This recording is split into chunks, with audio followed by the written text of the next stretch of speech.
Some passengers or most passengers think Uber or Lyft is better, but like you guys have an app, you've got, more consistent pricing, there's some definite benefits. There was a lot of technology at the time that was sort of pointed towards the industry internally for managing fleets and managing drivers and things like that. Yeah, I do remember, like, obviously the sort of will they, won't they show up. People who are brand new to the business, we give them a discount for that first week because we want them to Cool. get to understand the business a little bit, right? No, I mean, I think it kind of parallels to a lot of the folks that we've come across that are looking to work in the gig economy. They obviously want to be paid, but they like that flexibility. They don't like having a boss.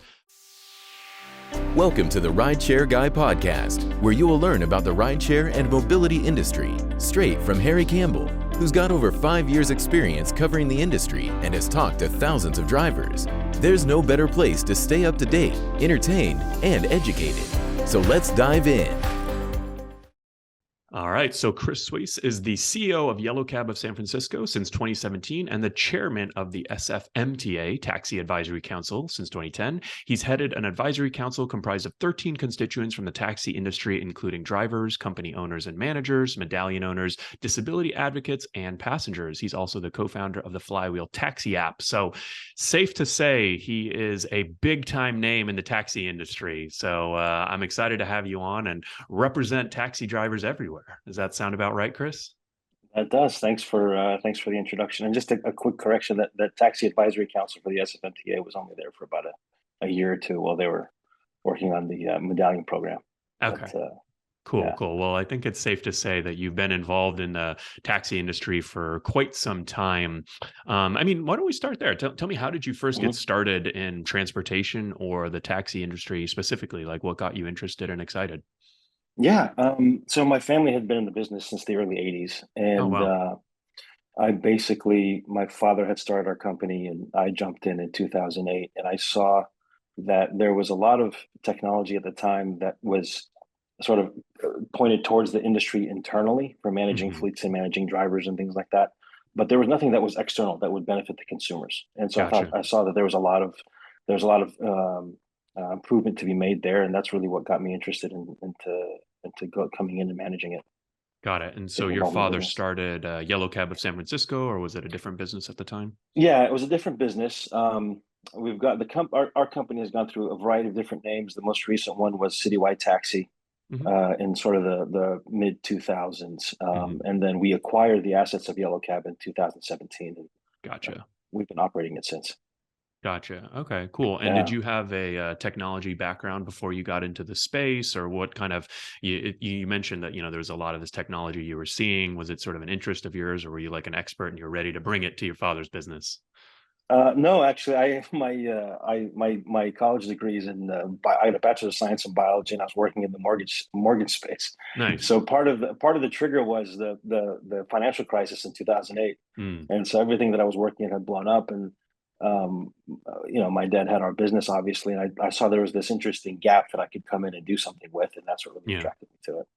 Yeah. Okay. So you're kind of like me. I used to be an aerospace engineer, and now I guess I'm a Yeah. blogger or whatever you would call it. So totally not using the degree that someone paid a lot of Yes. money for. Exactly. Yeah. Yeah.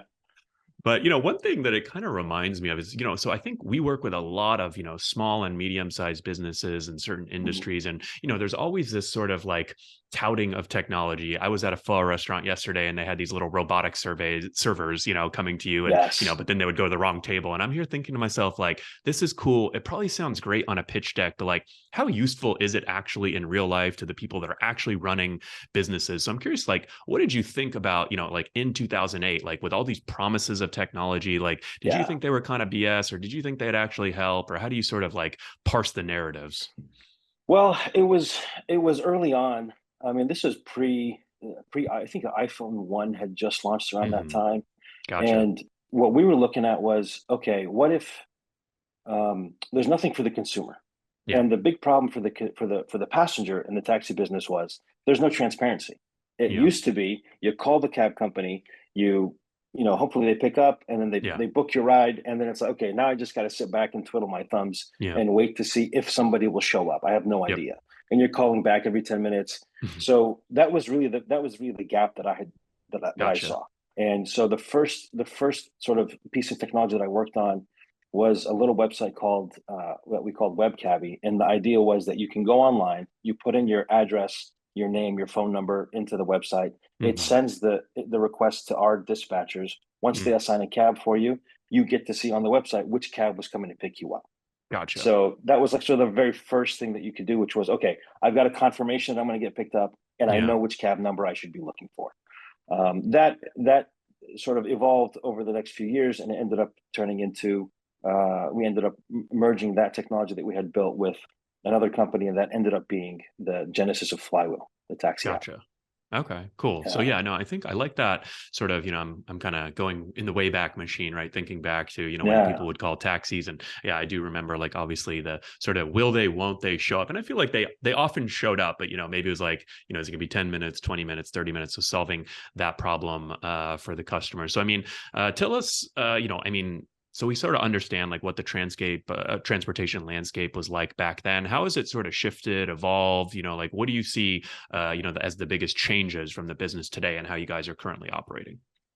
yeah. I mean, it was obviously there's been some massive changes. Yeah. It used to be where there was you're limited with the number of medallions that the city had issued. Hmm. The city had tight control over the number of medallions and the number of taxi cabs that could operate, and this led to people, especially on Friday and Saturday. You've always had the problem of, okay, we have this number of taxis in the fleet. They can handle the business during the regular days of the week, Monday, Tuesday, Yeah. Wednesday, Thursday, but come Friday, Saturday, it's just overloaded with demand. And how do you Hmm. balance that? I Yeah. think that's still to the Uber's the surge pricing model that Uber put out there is a great way to a great solution to that, but that requires little regulation. You couldn't do that with the regulations that we had in place, and so that led to long wait times. You're not Yeah. sure if the taxi is going to show up. Nowadays, you have all the technology in the cab. You have a lot of transparency. I think transportation has become commoditized. I think the Hmm. passenger at the end of the day doesn't really care who picks them up, as long as they pick Hmm. them up the quickest, get them to where they're going the fastest, and get them there the cheapest. I think that's Gotcha. probably the biggest change that's happened over the years. Gotcha. Yeah, no, and I'm excited to sort of, I know we'll dig into sort of the partnership that you guys have with Uber and also dive into, what it's Yeah. like to actually be a taxi driver. But I'm actually curious to sort of stick on this point for a while because I agree with you. I think that today, whether you get into a taxi or whether you get into an Uber or, some other Mhm. vehicle, like people just want to get from A to B reliable for a reasonable price. And I don't think they necessarily care who or what, as long as Yeah. those basic needs are being fulfilled. What do you think is the sort of, typical, I don't know, customer, consumer, just normal person out there? Like, what do you think is their current perception of the taxi industry? I think my sense of it is, and this is, I mean, we haven't done any sort of consumer, passenger surveys or anything like that to get a real Mhm. true sense of this, but my sense of it, my intuition is they would probably prefer Uber and Lyft because they've Mhm. gotten used to that over the past decade or so. Yeah. But a taxi is just fine. If the Uber or the Lyft is going to charge me an exorbitant amount of money for this trip, I'm just as happy taking it, or Yeah. booking a cab and taking a cab to get there. So I think that's probably their perception.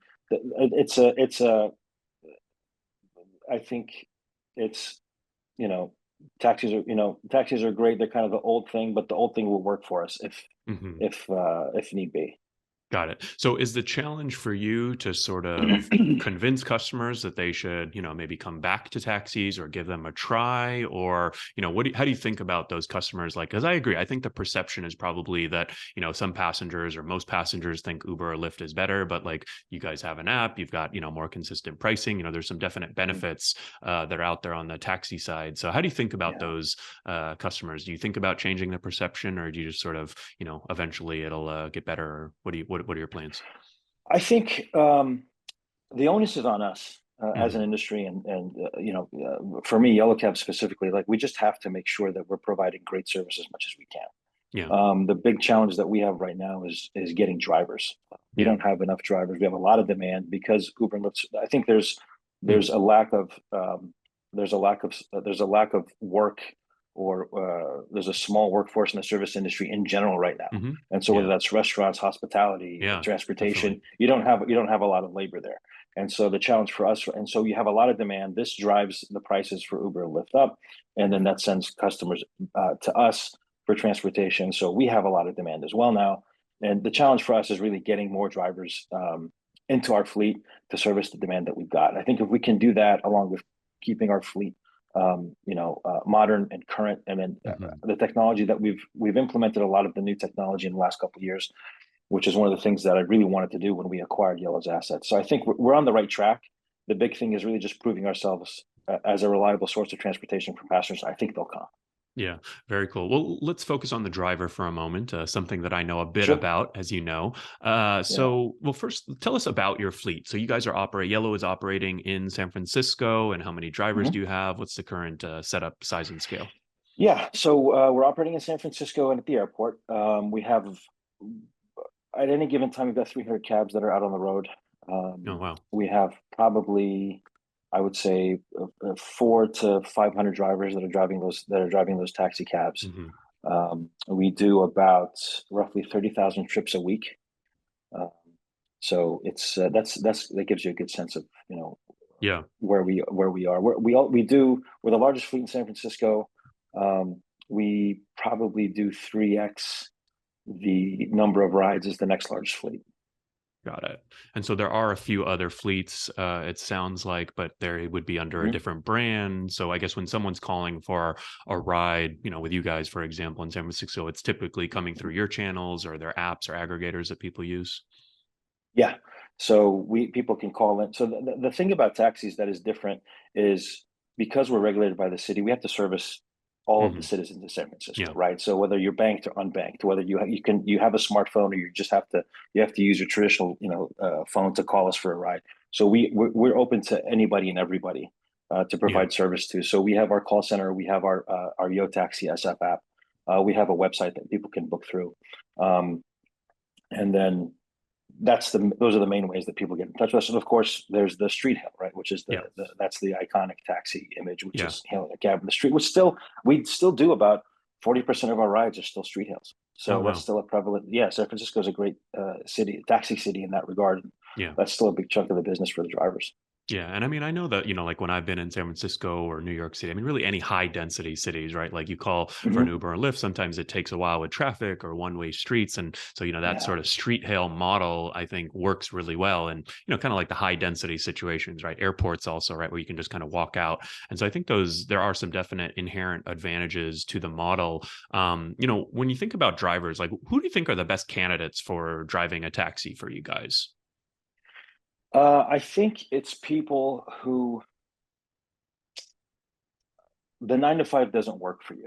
Hmm. Right? I mean, if you don't want to have a boss breathing down your neck, if you don't want to have the rigor, the structure of a corporation to be under, if that's something you want to get away from, I Hmm. think taxis work. And if you're creative types are always have always historically been associated with driving taxi cabs because it gives you the freedom and the leeway to do what you want when you want it. Yeah. You know what I mean? You can drive just in the evenings and make your money that way, and then spend the rest of your day working on your art or your music or your writing Hmm. or whatever it is. People who are working on other businesses, they can use taxi as a great way to supplement or just to have some income while you're working on the thing that is really drawing you or that you feel Yeah. sort of is your calling. Students have done it historically in the past where Hmm. they drive taxi a couple of days a week to pay Yeah. for their tuition and their college expenses and things like that. So those have typically been and then the other aspect that I think you need to have to be successful in the business is you have to be self-motivated and willing to put in the work. Yeah. If you're willing to put in the work, you certainly get back what you put into this business. That's Gotcha. that's that's for sure. Definitely. No, I mean, I think it kind of parallels to a lot of the folks that we've come across that are looking to work in the gig economy. They obviously want to be Hmm. paid, but they like that flexibility. They don't like having a boss. I guess the one challenge is how do you find these people, right? It's not like you can go to one Yeah. place, right? You rattled off, creative students, people that don't like a boss, right? You don't want the 9 to 5. So, where have you sort of looked to in the past, to hire your 400 to 500 drivers, or where have they come from, and where do you often look for drivers?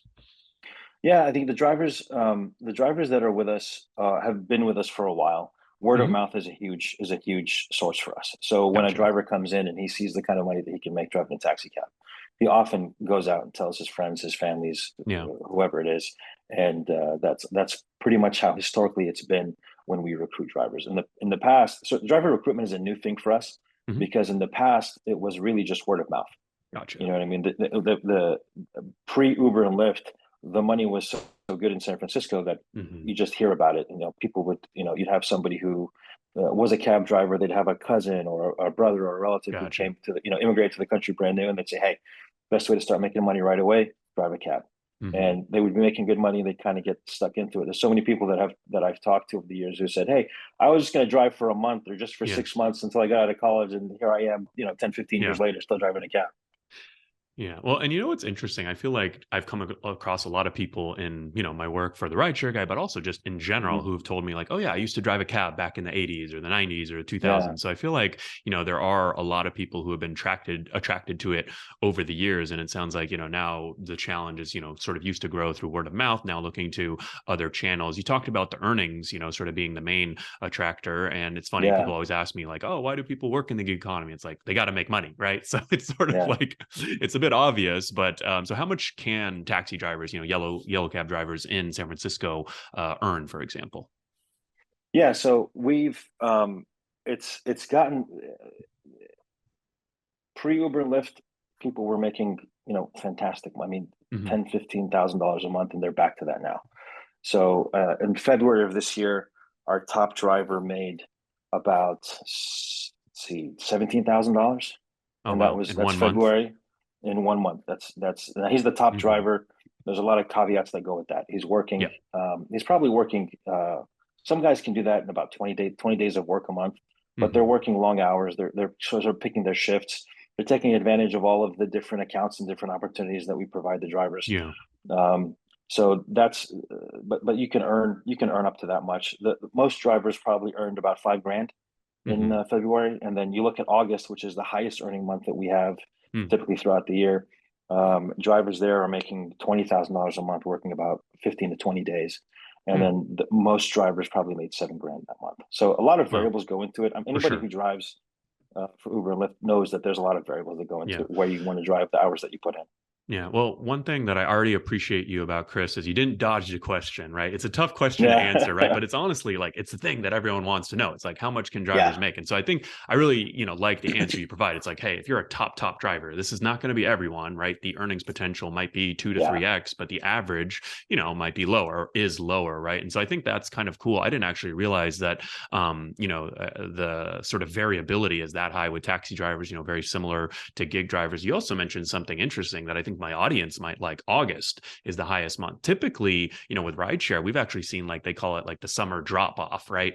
Sure. For whatever reason, maybe there's more people working, less demand, but like with a lot of the rideshare data we've seen, it's usually pretty busy in the winter from Thanksgiving to New Year's. There's a bunch of holidays there. And then in the Hmm. summer, it actually, we call it the summer slowdown for in the driver community. What do you think it is about August that makes taxi driving so appealing and lucrative? Because I think that might be an interesting option for drivers to kind of consider working in the summer too. Yeah, I mean, August is the highest earning month, but generally the summer, like we have a low season and a high season. Hmm. It's flipped compared to the TNC drivers Mm. seasons. But really, summer's busy for us. It kind of starts to pick up in um, April, May, and it goes through September. And the Hmm. summer season is really just people are off. They're visiting San Francisco. There's a lot of tourism. People are traveling a lot. So there's a lot of trips to and from the airport. All of that stuff adds in. And then September and October, you get conference season. So there's a lot of Yeah. conferences that come to San Gotcha. Francisco. Like the week of Salesforce, the revenue for our fleet. This is the revenue sort of calculated on the meter that the drivers Hmm. earn for the fleet went up by about 175,000 just that week. Wow. So and then your slowdown happens in the wintertime with the Hmm. holidays. Interesting. So, are there any Yeah, specific tactics that, let's say the 17,000 a month, your top driver, and yeah. obviously we know the caveat that's not going to be everyone, but I am curious, like what are some of the actual specific tactics that driver might be doing to earn that much, versus the average driver? Yeah, it's the biggest thing is he's the driver, like you're not being picky, right? There are Hmm. some drivers who their tendency is, you know what, I'm just going to work the airport. I'm going Mm. to, park at the airport for a couple of hours. I'm going to take my trip. I'm going to drop them off in the city, or drop them off wherever I have to drop them off. I'm going to head Yeah. straight back to the airport. I'm going to head back. Or Hmm. there's guys that work just the city. They don't go to the airport at all. They're just taking, one fare after another, whether it's a street flag or a dispatch fare. Hmm.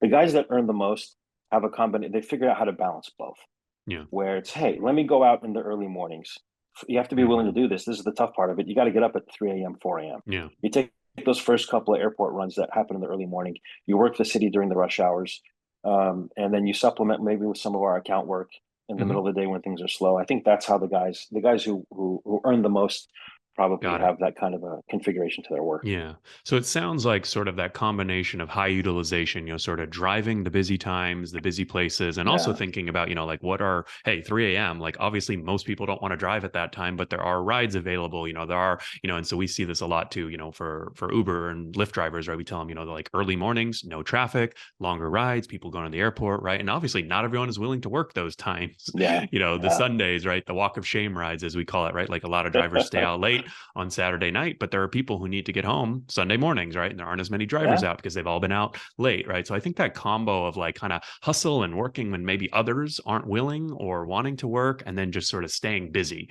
right? Like, hey, it might be easier to go to the airport, sit there for 2 hours, on Facebook looking at your phone, and then you get a nice long ride from the airport. But, sure. if you work a little harder, you can kind of make more. And, yeah, you can't sit on your phone as much, but you will make more. So I like those two tips for sure. Yeah, and then those guys also. I mean, they're not working from 4 a.m. to 8 p.m. The Right. guys that get the early morning start, they're kind of ending their day around 2 o'clock, Mm-hmm. and they've made enough money where they're satisfied. They could stay out and work more, but if they're satisfied enough, they could end their day at 2 o'clock, go home, pick up their kids from school, hang out with Mm-hmm. their family. Have more of a normal life instead of just grinding it out as many hours as possible. Got it. And so I think that also brings me to a question I had. So, I mean, what are the actual mechanics of, working for Yellow Cab? I know you have to rent the car, and is there anything else Right. that goes into the actual mechanics of working for you guys? No, I mean, we try to keep it as simple as possible. We include everything. Hmm. So the two main ways that drivers work with us are they will either lease the car from us or they'll have their own car. If they're fully committed, and this is mostly guys who have a medallion or guys that are really dedicated to this work, Got it. they'll buy their own car, they'll paint it, they'll get the equipment installed in it. And then this is their career. This is how they're putting Hmm. bread on the table and paying their rent. For folks that don't want to have that level of commitment, they lease the car from us, Hmm. and so we offer a variety of different lease. We offer a variety of different lease options. Hmm. Drivers can come and lease from us just for the day. They can lease from us for the entire week. In that case, they take the cab home. They pay for the lease up front. They take the cab home, and they just go out and work whatever hours they want to work. Oh, cool. And so how much is it to rent a car for a day or a week, or can you do a monthly option too? If a driver really wants a monthly option, we can work something out. That's not something Yeah. that drivers typically do. If they're going to Got do it. that, they usually go out and buy their own car. Got it. But the lease is $750 a week, Hmm. and that includes everything. It includes the insurance, includes the maintenance on the vehicle, includes the whole 9 yards. The only thing that the driver pays in addition to the lease is they have to pay for the gas. Got it. Okay. So they pay for the gas, you pay for everything else. So, I mean, I guess I imagine that there's some sticker shock, right? Because people, when they're used to renting cars or even, leasing like a traditional car, I think this is a comparison we see a lot. It's like, oh, I can lease a car for, $500 a month, but obviously that might have limited mileage. And then you guys are providing maintenance and, a medallion and licensing and a whole lot. So I'm curious, like, what is the Right. feedback on the sort of pricing and like, how do you explain that cost to drivers?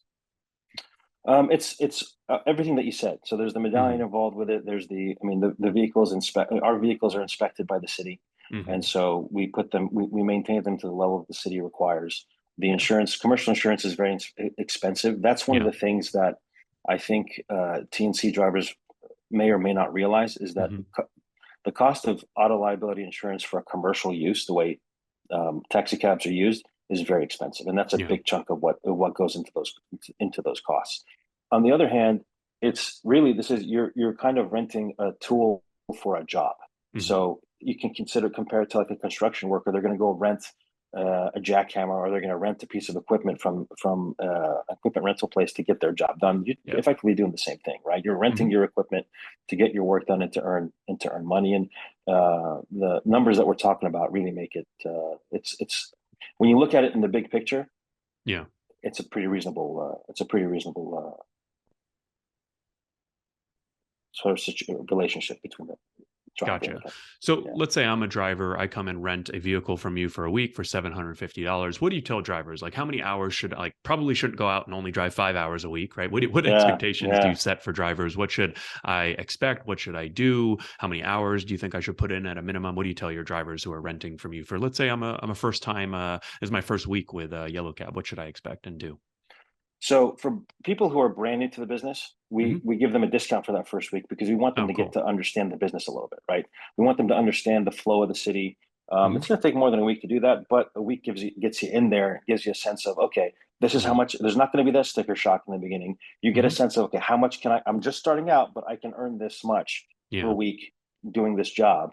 And so we try to ease people in that way, and we don't really give them. We don't. What we do is we'll tell them what other drivers do and how much they earn, Yeah. and that gives them a sense of, okay, this is, if I want to earn this much, this is how much work I have to put in. If I want to Hmm. earn a lower amount, this is how much work I can, or this is how much I can earn if I put in a lower number of hours. So we kind of give them a sense of things, and we kind of leave it. And we do give them training on how to use the equipment, how to take rides, and how to complete rides Hmm. and whatnot. But really, at the end of the day, it's up to them. It's however much they want to work. We can give them a sense of what the potential is, but they decide how much they want to work or how little they.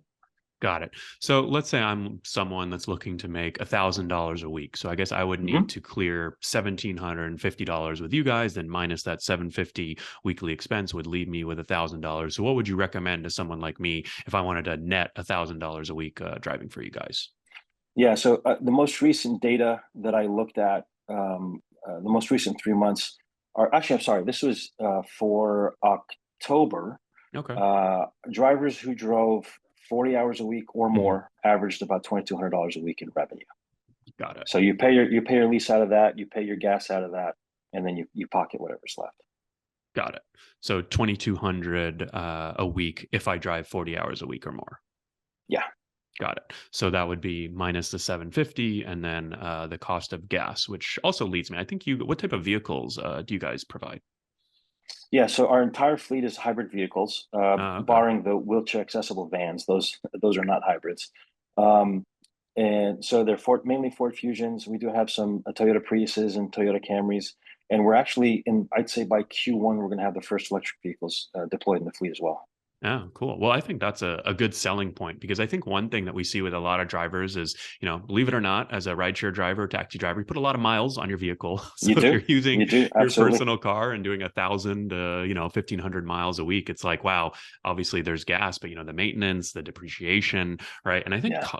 like one thing that I don't like about using your own car is that it's hard to understand those costs. Like, how much should I sock away this week for the brake job that I'm going to need or the transmission that's going to go out right in the future? And so it's sort of hard to understand those costs in a real-time basis versus like, hey, I know my expenses are 750. I paid 200 for gas. I'm at 950. So if I made 2,200, I know my profit was 1,300 for this week, right? It's like very clear, profit and loss for the week. So I think that, have you seen, kind of like an uptick in, with like gas prices fluctuating, people coming to you, or, that seems like a good selling point to me, the fact that you can use someone else's car and you guys have hybrids. Yeah, I think we haven't really seen an uptick. The biggest challenge with the gas prices is, drivers feel the pinch, right? And Hmm. whether you're driving with your own car or using one of our cars, you're going to feel that pinch with Yeah. the gas prices going up. I agree with you that the whole goal is we want to give you just one number that you have to deal with in terms of your cost expenses and have Hmm. everything baked into that. That makes things a lot easier.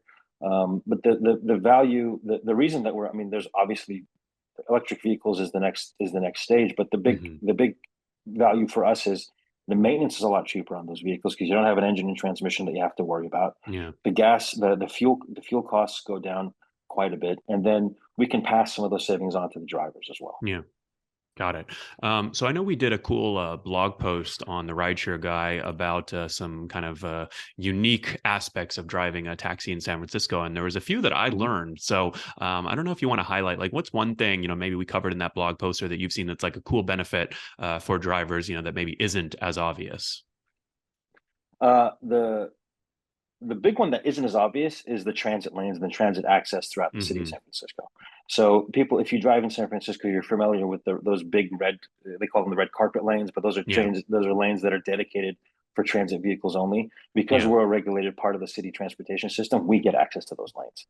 So Got it. a simple example that I like to give is if you're picking somebody up at the Caltrain station on Fourth and King, and you're taking them to the financial district. If you're just in a sort of personal vehicle, you got to stop at every light or go through all the traffic lights. It might take you 10 to Yeah. 12 minutes to get that done. In a taxi cab, that may take you 5 or 6 minutes because you could just cruise past Yeah. all the other traffic that's in that lane. The other big value is left turn lanes that are prohibited. A lot, you'll see often, like a good example of this is a Third and Mission. You can't make a left from Mission onto Third unless you're a taxi cab or a minibus. Yeah. So you get a lot of those around San Francisco. They just make, and then Market Street is also only for commercial vehicles. Taxi cabs are commercial vehicles, so we can pick up and drop off on Market Street at those areas. I think it's between 10th and 1st. Yeah. So all of that basically leads to more efficiency throughout your day. You can get your passengers where they want to a lot faster, and you can probably squeeze in a few more rides at the end of the day because you're able to complete so many rides so much quicker. Yeah, I think, those are cool little benefits. And I think that any driver, like if I'm signing up to drive, like I probably don't understand the value of that. But like once you've been in the car for 8 hours a day, you start to realize like, wow, I can make left turns, or I can go through these transit lanes, and, like sitting in traffic, right? Like obviously, like you said, the more rides you can do per hour, the more money you make. And the second thing that I think is, you sort of start to realize once you're doing it is like the mental stress of like sitting in traffic, right? Like you would rather be driving, you would rather be turning. We always tell drivers like you don't make any money if your wheels aren't turning, right? So if you kind of understand that and you start to realize that like, hey, like I might be able to drive an extra hour if I have less traffic driving. Like no one likes to drive in traffic. So I think these are kind of the cool things you start to discover, the more time you put in, like the comfort of the car. Like you mentioned Ford Fusion Hybrid. We actually did a campaign with Ford and I drove a Fusion Hybrid around. And one thing, the first thing I noticed, I was like, whoa, this car is pretty comfy. Like it was a good size mid sedan. A lot of the passengers that got into my vehicle, complimented it, and they're like, what car is this? And I would imagine if I'm a brand new driver, it's like, just give me the cheapest car. But once you start sitting in the car for 8 to 12 hours a day, I think a lot of the little things start to matter. Well, I think you're right, and I think contrary to what you said, I think drivers want the best car that they can offer. I mean, it's obviously so with us.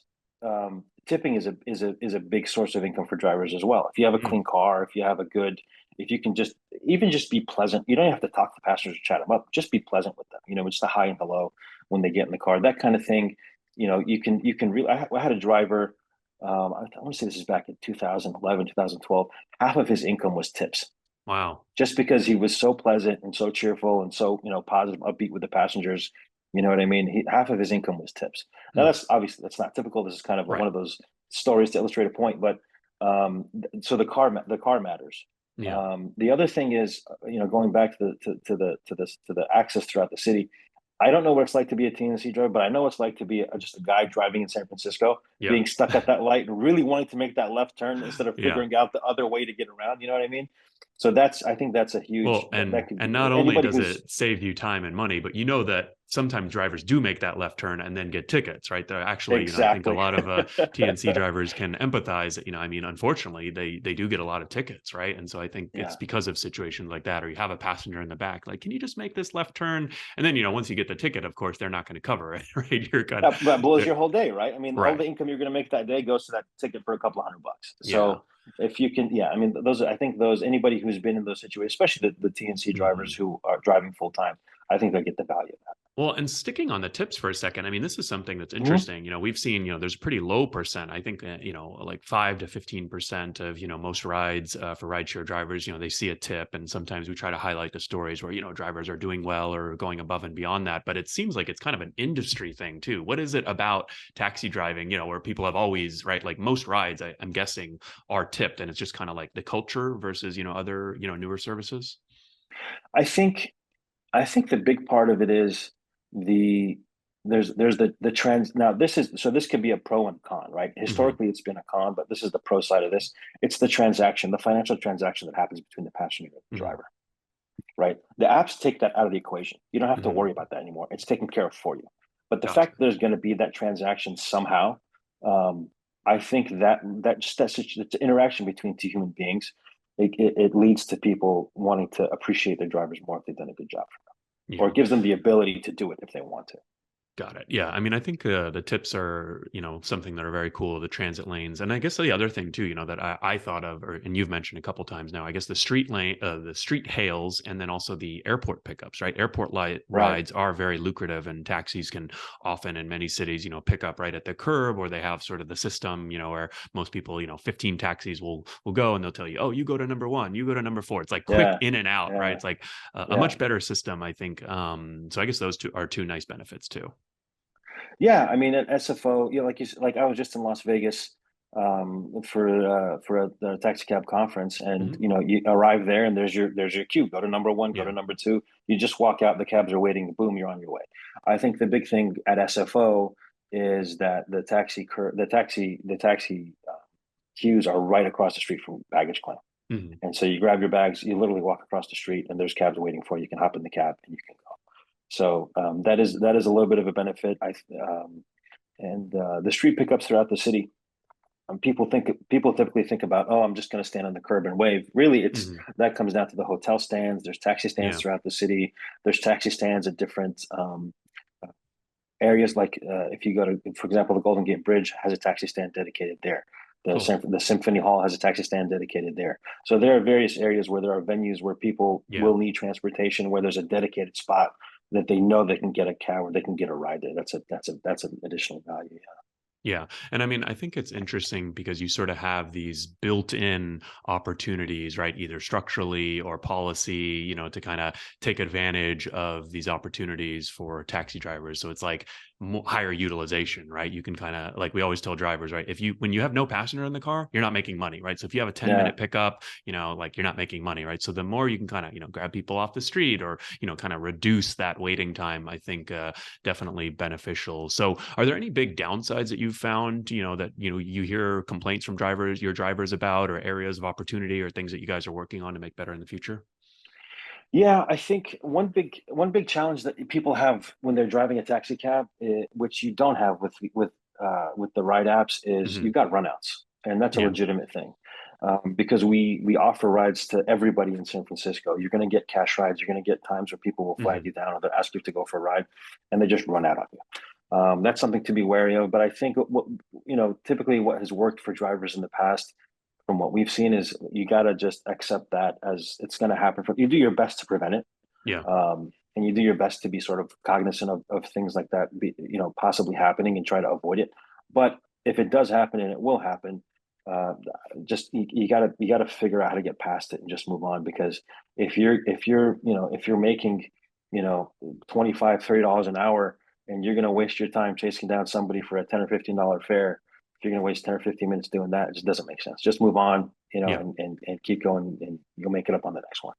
Got it. Got it. Cool. Well, Yeah. I know we've chatted a lot about Yeah. taxis and the sort of benefits of driving. I'm sure we've convinced a few people to go and check it out. Is there anything?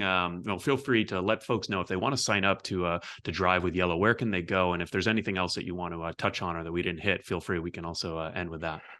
Yeah. Drive at yellowsf.com is the Okay. email address if people are interested in learning more about driving with us. Our website is yellowsf.com, and then we're on Cool. social media. Just search Yellow Cab San Francisco. I think something that I want to touch on that is not touched on very much is Hmm. this. I think historically there's been this perception that there's a taxi cartel, right? Or with Yeah. like this big, mob related organization, which really couldn't be further from the truth. Yeah. I'm Yellow not getting cabs are mob vibes from you yet, Chris. good. um, yeah, I've each of the taxi companies are mainly family businesses. The yellow Hmm. cabs in different cities aren't really related. It's just, it's like Yeah. having a Bob's Liquor in San Francisco and a Bob's Liquor Mm. in LA, right? They're independently owned. It's just a name that's recognized for transportation, Got and it. people take advantage of that. And like I said, most of the owners of the cab companies are just there's family businesses that Yeah. have, just provided. It's been a great business for people to, provide for themselves and for their families. And a lot of times, especially in California, a lot of companies are cooperatives where they're owned by the drivers, or they're owned by Oh, the really? permit holders. Yeah. Yeah. No, I think it was also cool to hear your story. I mean, it sounds like this business has been in your family for, multiple generations too, right? So I Yeah. think that's yeah, I actually didn't know the fact that, I mean, I guess it makes sense like yellow cab, right? There's in other cities like Los Angeles and SF, Yeah. but it's just like a good name to name a Yeah. Yeah. business, right? That's really all it comes down to. Yeah. All right, cool. Well, we'll leave a link in the show notes so folks can learn more about driving for Yellow Cab in San Francisco. We'd love to hear Mhm. their feedback. And then before we end, I'd love to give you the opportunity. I've pestered you with questions for almost 45 minutes now. You get to ask me a Yeah. question, whatever is on your mind. Yeah. I mean, you mentioned that you used to work in aerospace. What got you into this space, and Yeah. how have you? I guess how have you enjoyed it, or what surprised you about it?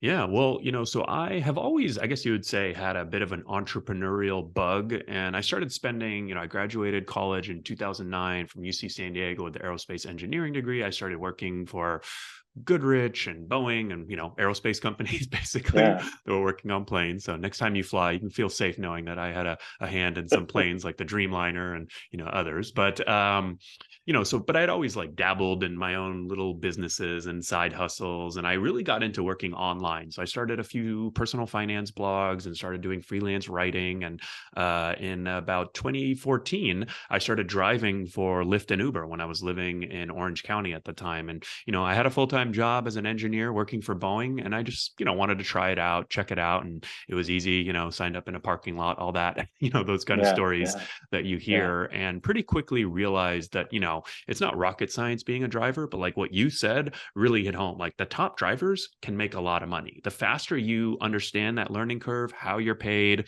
how to get good tips, Mhm. right? Like how to make more, how the systems work, you can actually make more. And you have that flexibility to set your own schedule. And I think that was really appealing to me. And, obviously there were a lot of people that started driving rideshare and, looking into the transportation industry. So I started blogging about my experience in 2014. And, the companies obviously exploded, as I'm sure you're aware, Yeah. during that time frame. And so, my blog was really one of the first sites kind of writing about what it was like to be an Uber and Lyft driver.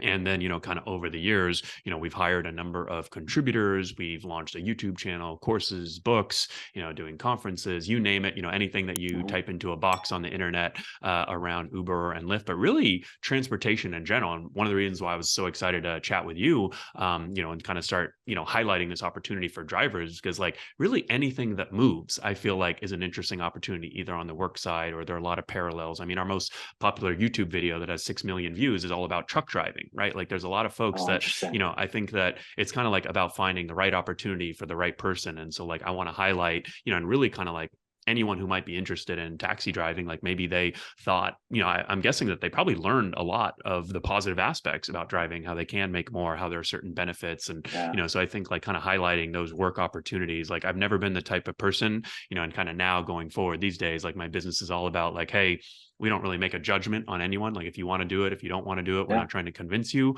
But if you want to come and make money, if you want to be a taxi driver, here's how to do it best. Here's how to make the most amount of money, right? If a company isn't Yeah. providing you the support you need, here are the alternatives that you can get, right? And I think that kind of competition also, like with a company like yours, it's like, hey, if another company is doing something better, we got to start offering that. And so it sort of starts, benefiting everyone. So that's been my kind of journey, and we'll keep doing it in the future.